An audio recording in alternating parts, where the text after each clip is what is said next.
Pavakanah Saraswati, Honorable Principal Dr. Nagasar, Vice Principal Professor Rohiniba Jadeja, all scholarly staff members, and my dear students. As you already know, today is a very joyous day for all of us. We are going to inaugurate the first session today of the celebrations that is known as Literary Fest 2025. I, as the head of the department, heartily welcome all of you to these wonderful celebrations. So far as the language is concerned, I must say that language is the vehicle of our thoughts, ideas, emotions, and feelings. It's indeed the type of beacon that represents our personality. Not only that, but a successful communication must be there if we want to communicate successfully. Therefore, I today want to tell you something about English language. In every language, as we know, encoding and decoding is a must. If I tell you something in our mother tongue, you can definitely understand what I want to tell you. But suppose I tell you in Russian or German or French, you are not going to understand anything because there the decoding is not possible because you don't know the language. Whenever, suppose it's a dialect, Gujarati, mother tongue is there, but suppose I ask you, a Sanjo Mabhokuro, but you don't understand because you don't know the language. So I encode, but decoding is not possible. But here, I want to tell you that in every literature, if you know the language, then only the language becomes a successful medium to get the very core ideas of every writer and poet. Here we have the theme decided by the faculty members, and this literary fest has a particular theme, and that theme is Indian writing in English. You all can see the posters here. All these posters represent only the iconic personalities. Actually, there are so many, numberless novelists, dramatists, poets, essayists, biographers, autobiographers. They have communicated their ideology in English. I want to tell you that English is such a language that these writers, whether they are in India or they are abroad, they have successfully communicated Indianness in their books. And that's why I personally appreciate all these writers. Indian writing in English is my favorite subject. And of course, being Indians, I hope that all of you will appreciate this theme of this literary fest. For English language, I want to tell you that it's only 1500 to 16 years old, and it has originated from the Germanic tribes or other dialects. We have some new words, but starting from the Old English, then we have the Middle English, then we have the Modern English. So every age contributes something or the other, some new words in the language. So far as the features are concerned, today I want to tell you that English is very much different from Gujarati, Hindi, or Sanskrit. Some interesting facts are there.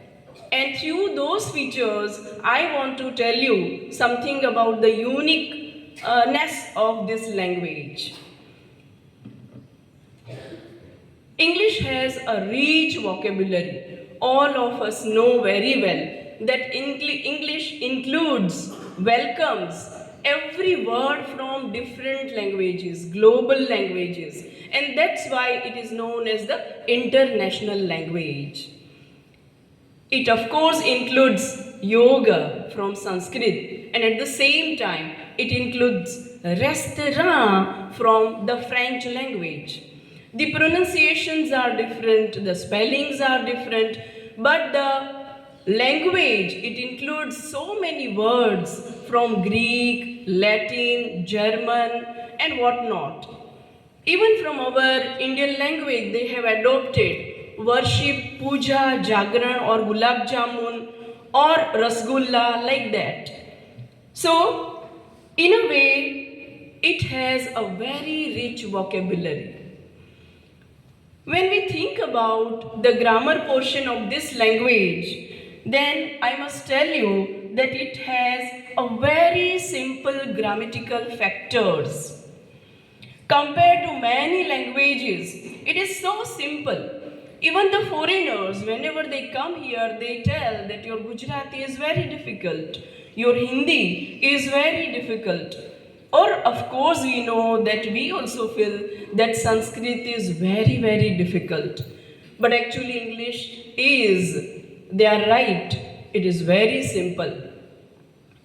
Why? Because of inflections and cases, as we tell them or call them vibhakti and pratyaya. In English, we already know that it uses prepositions instead of cases. When we talk about the fixed word order, we must say that English has the fixed word order. Word order means shabdani jagya, kram.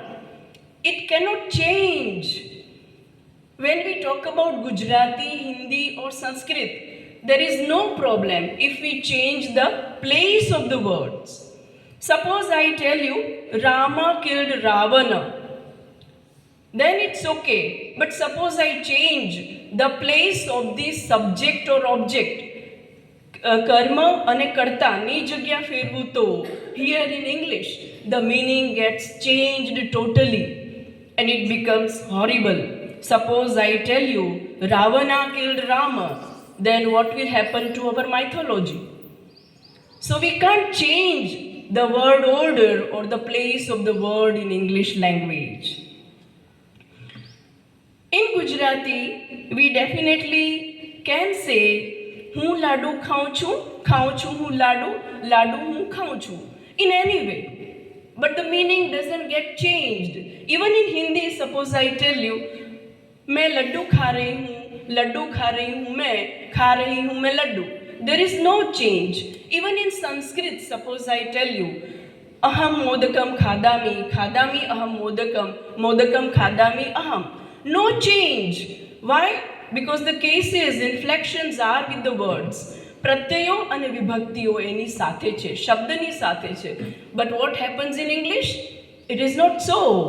It is different, and that's why the English language has to take the help of all the prepositions. With, by, in, on, from, till, until, amongst, between, and whatnot. Numberless prepositions are there. In Gujarati, Hindi, Sanskrit, you already know. The vibhaktis, inflections, cases, they are known as Prathama, Dvitiya, Tritiya, and we are taught by our teachers. ખાલી ને થી થકી વડે માટે માથી નોની નૂના પર. નોની નૂના means છઠ્ઠી વિભક્તિ જ હોય. We are very much clear. But here in English, my purse, her purse, Hira's purse, this purse of Hira. In a different way we can say, but there is not perfect thing with the help of which I can tell you that the vibhakti or the inflections or cases go together with the words. That's why in English I have to say, I eat a sweet ball. હું લાડુ ખાઉં છું. I cannot say that sweet ball eats me or A it's me, sweetball, or I. Anywhere I can't put the words, there are the fixed places, and I have to be very conscious whenever I use English language. I have to be very, very careful. Yes, just like any other languages, the spellings and pronunciation is a must part or compulsory part that we have to teach to our students. There should not be any mistake in the spellings, as the teachers of Gujarati, Hindi or Sanskrit must be telling to their students.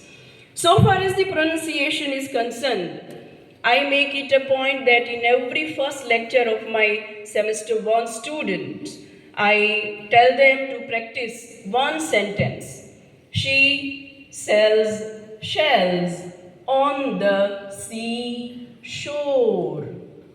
Sir and Sh must be taught in a perfect way, and every student must know from every language, every student must know how to pronounce correctly, because we all are the students of language and literature, of course.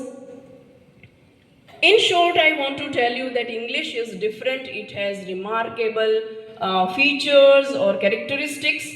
So for English, I have to tell you that it's a highly adaptive language. It adopts so many words, it is open to new words, and it takes words or it invents words. That's why we have blog, selfie, podcast, so many technical words also, new words are there. So English is creative and ever evolving language. The importance of stress and intonation is definitely there for every language. So every student of every language must understand where to put the stress and where not to put.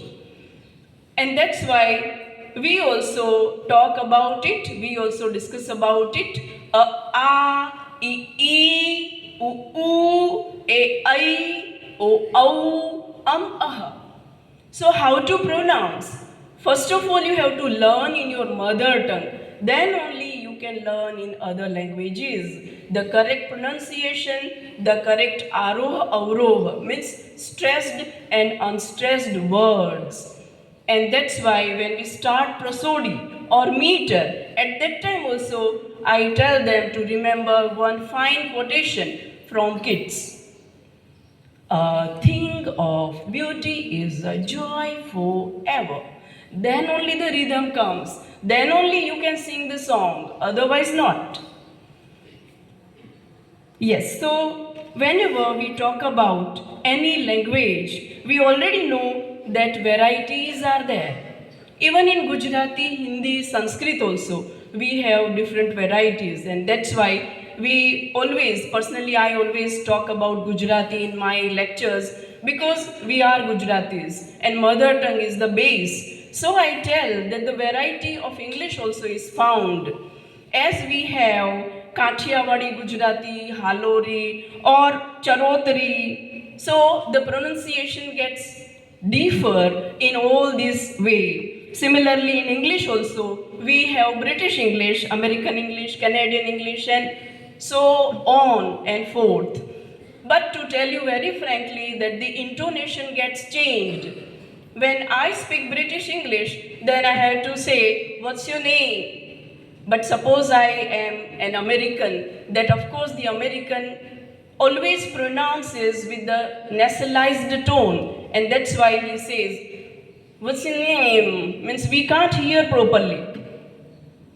And similarly, suppose we are Gujaratis, we are Indians, and especially Gujaratis, so the tone is there.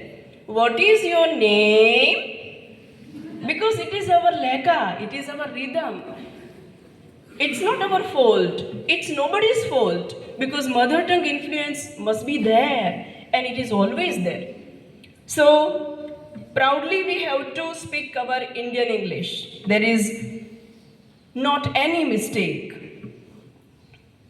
Lastly, I would like to tell you as the head of the Department of English that We must appreciate all languages. We should not criticize any language. Catholicity of taste must be there. We must appreciate all the forms of literature. And so it's my request, humble request, to all the faculty members and the students to speak, or rather to appreciate, because speaking is a little bit difficult but not at all impossible. You can start, but we have to appreciate this language and we have to encourage the students to read English literature. There are so many books in our library. So please follow this instruction, students, especially it's for you. And by learning this language, we don't become slaves. This point I want to clarify. We are not becoming slaves when we are learning English. On the contrary, we are empowering ourselves. We are opening ourselves to the world. We already know that these stalwarts, together with our freedom fighters, they have learnt English. Even yesterday we saw Sardar Patel also learnt English, Gandhiji, Nehru, so many, Tagore, Aurobindo was already there, but so many stalwarts, they learnt English and they showed the world that our India is so great, superior. Not only that, but in that way, they could understand our sensibility, our capabilities, our potentialities. So the world must know, and that's why we must learn English. Thank you very much. And now let's celebrate the week starting of the first session.